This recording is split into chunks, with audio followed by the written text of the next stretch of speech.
देख लो। आज जो अपना क्लासेस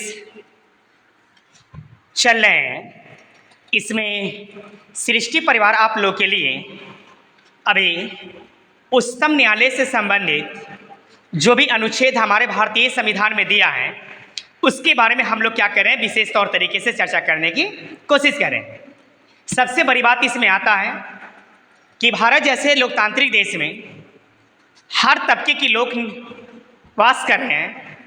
कुछ को न्याय मिल पाता है और कुछ को नहीं मिल पाता है, और इनका सीधा सा जो अभाव होता है ये थोड़ी सी जानकारी का अभाव होता है, और शिक्षा की कमी होने के कारण ये अपने मांगों को लेकर सुप्रीम कोर्ट के दरवाजे तक नहीं पहुंच पाते हैं।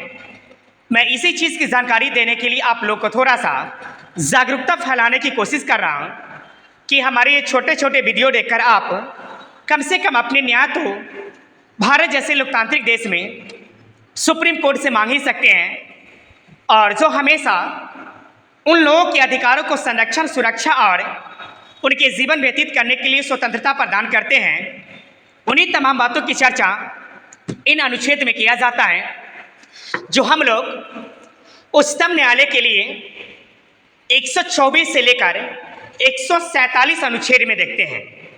और इन्हीं तमाम अनुच्छेद में हम लोग कुछ लेक्चरों को प्रीवियस क्लास में देखे थे और कुछ को मैं आज देख रहा हूँ, आज जिनके अंतर्गत हम लोग आज 131 अनुच्छेद में उच्चतम न्यायालय की से बात किया जाता है। उसमें सबसे बड़ी बात ये आते हैं कि उच्चतम न्यायालय की प्रारंभिक अधिकारिकता की बात किया जाता है। उसके बाद 131 का में देखा जाता है कि सर्वोच्च न्यायालय का विशेष क्षेत्राधिकार यानी निरस्त करने का भी इसके पास अधिकार होता है। उनके बाद 132 में उच्चतम न्यायालय की अपीलीय अधिकारिकता की बात की जाती है। कहने का मतलब है ये जितने चीज़ को हम लोग देख रहे हैं ये कहीं ना कहीं भारतीय संविधान हमें सुप्रीम कोर्ट यानी सर्वोच्च न्यायालय के माध्यम से प्राप्त करवाते हैं, और इन्हीं चीज़ की चर्चा आज हम लोग कर रहे हैं। 133 में सिविल विषय से संबंधित अपीलों में उच्चतम न्यायालय की अधिकारिकता की बात किया जाता है। यानी कहने का मतलब है भारत जैसे लोकतांत्रिक देश में उच्च न्यायालय के अलावा भी उच्चतम न्यायालय की रखा गया है, और जिनकी जो अपील होता है ये सर्वश्रेष्ठ हमारे देश के लिए माने जाते हैं। उन्हीं चीज़ की चर्चा आज हम लोग कर रहे हैं। 134 में दंडित विषयों में उच्चतम न्यायालय की अपीलीय अधिकारिकता की बात किया जाता है। उसके अलावा 134 का में उच्चतम न्यायालय में अपील के लिए प्रमाण पत्र की खोज। कहने का मतलब है जब आप अगर किसी भी चीज़ के लिए अगर उच्चतम न्यायालय में अपनी कंप्लेन को दर्ज कराते हैं तो अनुच्छेद 134 का में बताया जाता है कि इनके लिए आपको प्रमाण पत्र होना बहुत ज़रूरी है, जिनको हम लोग दस्तावेज के रूप में देखते हैं।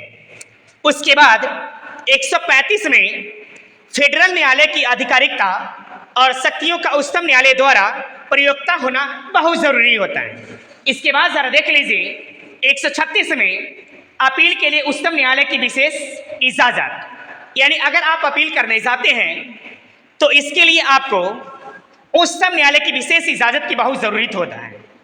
इसके अलावा हम जरा देख लेते हैं 137 में निर्णय या आदेशों का उच्चतम न्यायालय की विशेष इजाज़त। उसके बाद देख लेते 138 में उच्चतम न्यायालय की अधिकारिकता में वृद्धि। यानी कहने का मतलब है हम इन चीज़ों से आपको रूबरू करा रहे हैं जिसके लिए आप बेताब रहते हैं और सही प्रकार से आपको न्याय नहीं मिल पाते हैं।